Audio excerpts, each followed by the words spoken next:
Shalom Bapak Ibu Saudara-saudariku yang terkasih dalam Kristus Yesus. Tiba saatnya kita akan mendengarkan firman Tuhan. Namun sebelumnya mari kita bersatu dalam doa. Damai sejahtera Allah yang melampaui segala akal, itulah yang memelihara hati dan pikiranmu di dalam Kristus Yesus Tuhan kita. Amin. Yang menjadi nats khotbah di dalam minggu ke-7 setelah Trinitatis terangkat dari kitab Evangelium Yohanes pasal yang ke-13 yang dimulai dari ayat 31 sampai ayat ke-35. Demikian firman Tuhan.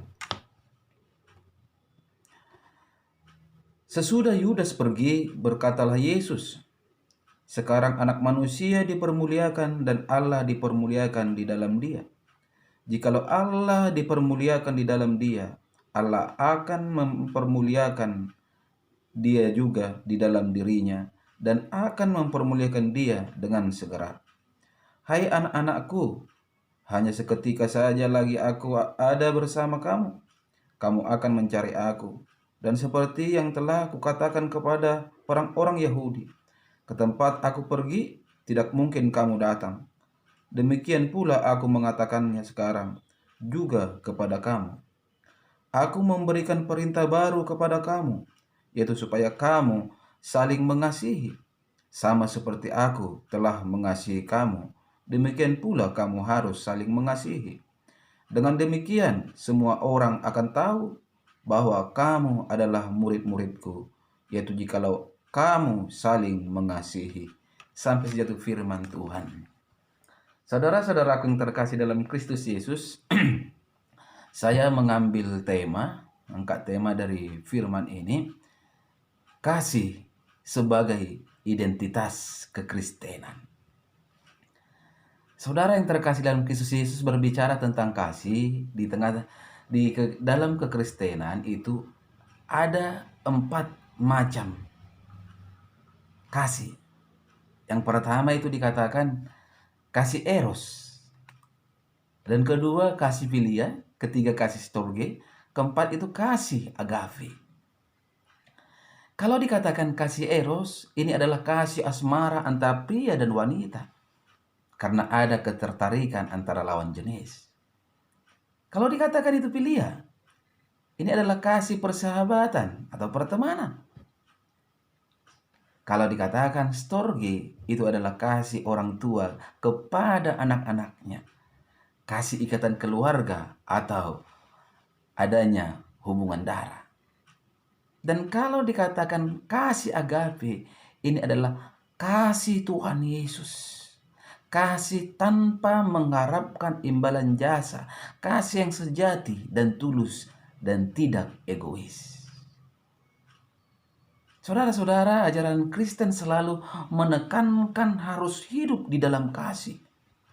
Itulah sebabnya falsafah kekristenan berkata, hidup tanpa kasih sama saja dengan hidup kita tanpa Allah.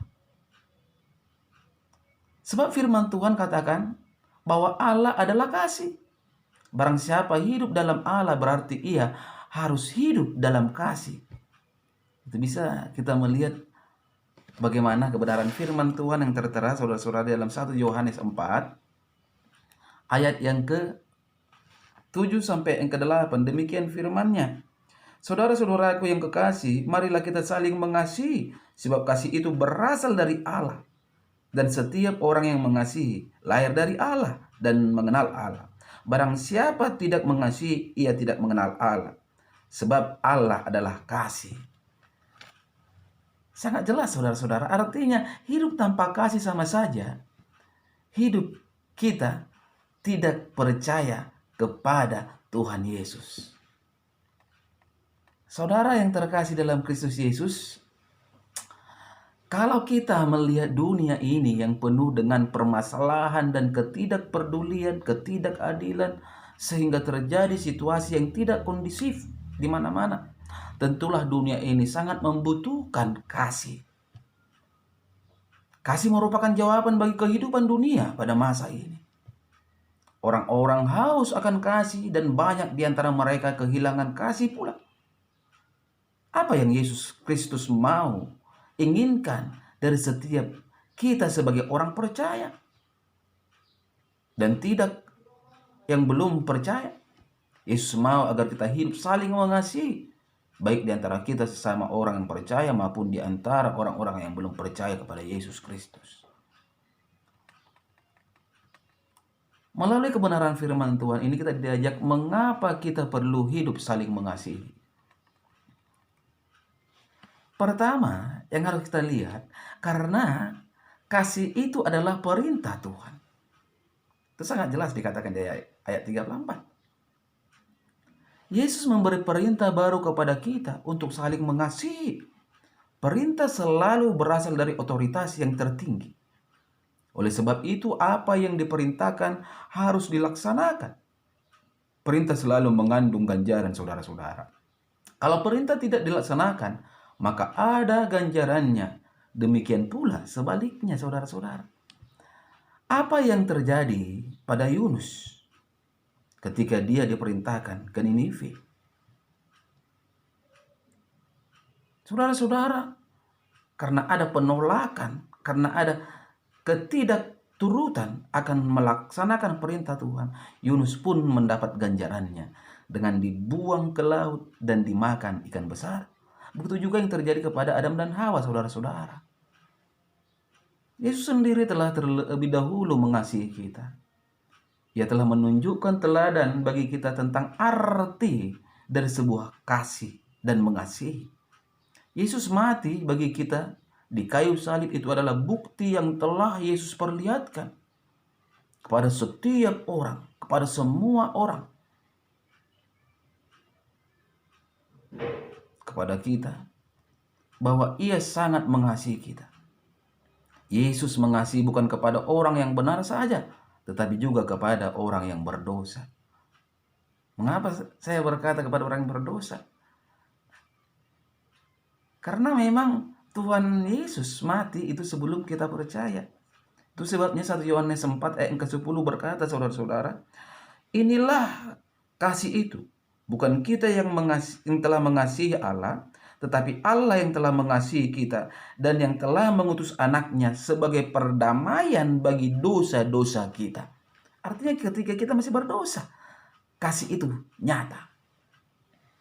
Saudara-saudaraku yang terkasih dalam Kristus Yesus, kedua perlu kita lihat mengapa kita harus mengasihi. Karena dengan saling mengasihi, kita disebut murid-murid Yesus. Itu tertera dalam ayat yang ke-35. Dunia akan melihat bahwa kita adalah murid-murid Kristus kalau kita hidup dalam kasih. Mengapa? Pertama, jika Yesus hidup dalam kasih, maka kita pun harus hidup pula dalam kasih. Sebagai wujud nyata, kita menuruti perintah guru kita. Kita menuruti perintah Bapa kita. Kalau kita tidak turut perintah, berarti kita bukan murid, saudara-saudara. Yang kedua, hidup dalam kasih membuat kita berbeda dengan orang lain. Itu sebabnya kitab Roma berkatakan, jangan kamu sama dengan dunia ini. Karena dunia ini tidak memiliki kasih, saudara-saudara. Tapi yang dimiliki adalah keegoisan, ketamakan, dan tidak ada kepedulian. Ketiga, hidup dalam kasih bukan saja membuat kita berbeda dengan orang lain, tetapi membuat kita diterima oleh semua orang, sehingga nama Yesus dipermuliakan. Tentu saudara-saudara, karena kasih itu dipenuhi kelemah lembutan. Kasih itu selalu menolong. Kasih itu selalu memperdulikan saudara-saudara. Antara yang satu dengan yang lain. Tidak pernah bersikap meremehkan, tetapi selalu menghargai. Di dalam kehidupan kasih selalu ada pernyataan, kalau kamu tidak bisa dan mampu menolong orang lain, paling tidak jangan sakiti mereka. Inilah kasih. Saudara-saudaraku yang terkasih dalam Kristus Yesus, yang ketiga perlu kita pahami mengapa kita harus mengasihi. Karena dengan saling mengasihi, kita menutup banyak sekali dosa. Itu jelas tertulis di dalam 1 Petrus 4 ayat yang ke-8, saudara-saudara. Dikatakan dalam 1 Petrus 4 ayat yang ke-8, demikian firman Tuhan. Tetapi yang terutama, kasihilah sungguh-sungguh seorang akan yang lain, sebab kasih menutupi banyak sekali dosa. Ini mengapa dikatakan menutupi banyak sekali dosa? Dengan kasih kita dapat meredam dosa. Dengan hidup saling mengasihi, kita dapat membuat orang tidak berbuat dosa dan dapat mengampuni kesalahan orang lain. Kasih dapat menjadi penghambat dosa, saudara-saudara, karena kasih mampu mengalahkan dosa. Ada banyak orang begitu gampangnya mengucapkan kasih. Dan sangat enak untuk didengar, diperkatakan. Namun yang menjadi persoalannya, kasih itu sangat susah untuk direalisasikan, diaktualisasikan, dilakukan. Apa dan bagaimana sebenarnya kasih itu, saudara-saudara? Dalam 1 Korintus 3 ayat 4 sampai 1 Korintus 13, saudara-saudara, dikatakan begini. Ayat 4 sampai yang ke-8 demikian firman Tuhan. Kasih itu sabar, kasih itu murah hati, tidak cemburu, ia tidak memegahkan diri dan tidak sombong, ia tidak melakukan yang tidak sopan dan tidak mencari keuntungan diri sendiri. Ia tidak pemarah dan tidak menyimpan kesalahan orang lain. Ia tidak bersuka cita karena ketidakadilan, tetapi karena kebenaran. Ia menutupi segala sesuatu, percaya segala sesuatu, mengharapkan segala sesuatu, sabar menanggung segala sesuatu. Kasih tidak berkesudahan, nubuat akan berakhir, bahasa roh akan berhenti, pengetahuan akan lenyap. Sebagaimana yang sering kita mendengar sebuah nyanyian, kasih itu lemah lembut serta sederhana, kasih itu murah hati, sabar menderita. Inilah kasih, saudara-saudara. Hal inilah yang menjadi inti ajaran Tuhan. Sebagaimana yang dikatakan di dalam kitab Matius, saudara-saudara. Kitab Matius pasal yang ke-22, ayat yang ke-37 sampai yang ke-40 dikatakan begini. Ini yang menjadi pusat semua ajaran kekristenan. Dikatakan demikian, saudara-saudara.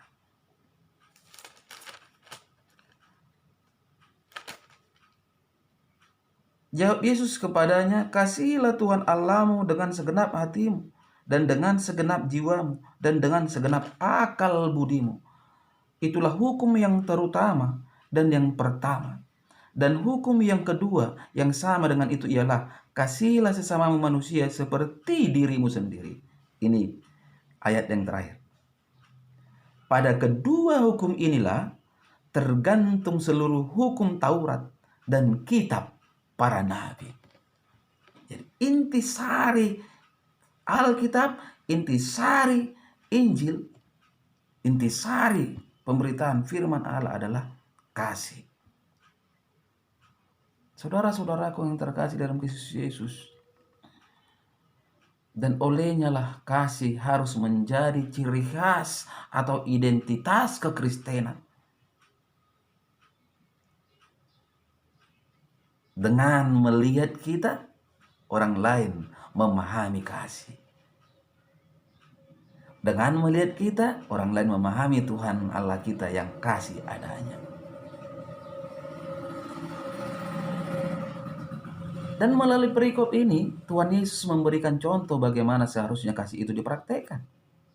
Kasih itu harus memiliki daya tahan, tidak gampang luntur, saudara-saudara. Kasih itu harus dipraktekkan bukan hanya sekedar teori, sehingga kasih benar-benar menjadi ciri khas identitas hidup kita yang percaya kepada Kristus Yesus. Bukan berarti ketika ada permasalahan, kasih kita lenyap, hilang. Ketika ada berkat, kasih kita datang. Tidak seperti itu kasih, saudara-saudara. Standar kasih kita haruslah kasih agape. Kasih yang tidak membutuhkan imbalan jasa, melainkan kasih yang tulus dan tidak egois. Jangan salah menempatkan kasih. Jangan salah menempatkan kasih, saudara-saudara. Ada banyak orang seperti ini. Ada saya dengar cerita tentang kasih monyet, holong bodat namanya. Sorry ya, agak kasar. Satu ketika seekor monyet hendak minum. Saat itu musim kemarau. Ternyata ketika dia turun, dia melihat saudara-saudara ada ikan yang menggelepar-gelepar karena tidak ada air, saudara-saudara. Akhirnya dia kasihan melihat ikan ini. Dia ambil ikan ini, dia bawa ke pohon, ke atas pohon, dia diding-diding. Nina bobo, oh Nina bobo. Lama-kelamaan ikannya mati, saudara-saudara. Ada banyak demikian. Menempatkan kasih, mengasihi anak-anak, tetapi kasih yang dia perbuatnya bukanlah kasih yang mengajar dan mendidik, melainkan kasih yang meracuni. Saudaraku yang terkasih dalam Kristus Yesus, hidup orang Kristen harus hidup saling mengasihi, karena memang Yesus telah terlebih dahulu mengasihi kita. Kasih sejati adalah peduli dan empati terhadap orang lain, terhadap sesama. Dalam arti kehidupan orang lain menjadi bagian kehidupan kita juga. Paulus juga berkata dalam 1 Korintus 13 ayat 13, demikianlah tinggal ketiga hal ini, iman, pengharapan, dan kasih. Dan yang paling besar diantaranya ialah kasih. Artinya apa, saudara-saudara? Tanpa kasih kehidupan kita tidak akan memuliakan nama Tuhan Yesus. Saya pernah mendengar satu cerita, ada seorang ibu menyapu halaman rumahnya dan dia melihat ada 3 orang bapak-bapak yang tua berjenggot, wajah lesu, letih, baju compang-camping di depan rumahnya. Akhirnya dia kasihan, saudara-saudara, dia memanggil ketiga orang tua ini, Pak, ayo masuk ke rumah agar orang bapak makan. Saya melihat orang bapak kelaparan. Datang si ketiga orang bapak ini berkata, apakah suami ibu ada di rumah? Si ibu itu mengatakan tidak. Nanti jam 3 dia datang dari kerja. Kalau si bapak jam 3 datang, nanti kami jam 3 datang ke sini. Setelah jam 3, saudara-saudara, suami si ibu udah datang. Si ibu menceritakan, ada tadi begini, Pak, Hani. Oh, kalau begitu panggillah mereka sekarang. Si ibu keluar, sudah ada ketiga orang dia yang dia lihat tadi di depan rumahnya. Dia pun memanggil, suami saya sudah ada di rumah, mari silakan masuk. Tetapi ketiga orang ini berkata, kami bisa masuk sesuai dengan panggilan ibu. Yang mana yang harus ibu pilih di antara kami? Karena nama saya adalah si haholongan atau kasih. Yang satu lagi adalah kesuksesan. Yang satu lagi si hamoraun, kekayaan.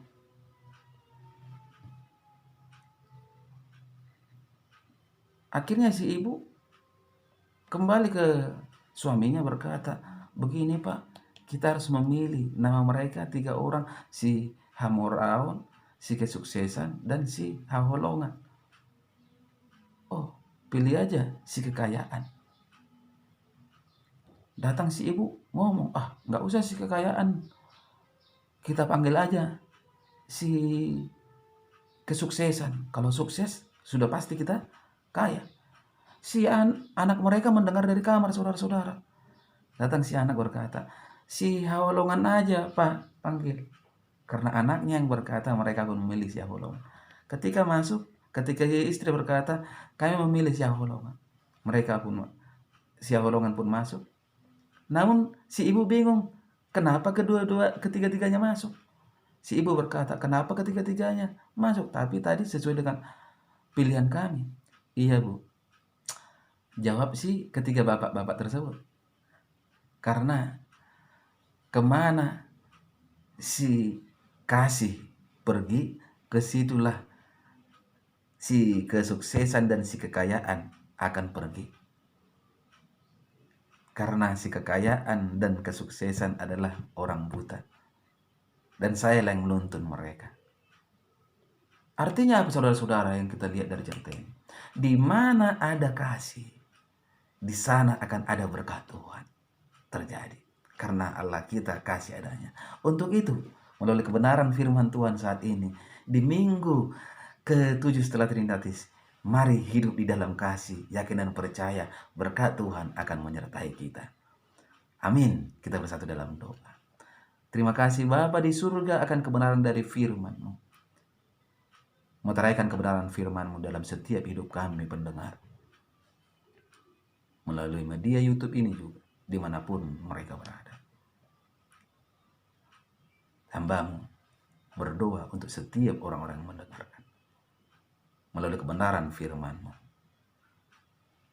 kami semua diberkati oleh Tuhan. Melalui kami hidup dalam kasih. Hanya dalam nama Kristus Yesus kami berdoa dan mengucap syukur. Amin. Salam buat kita semua.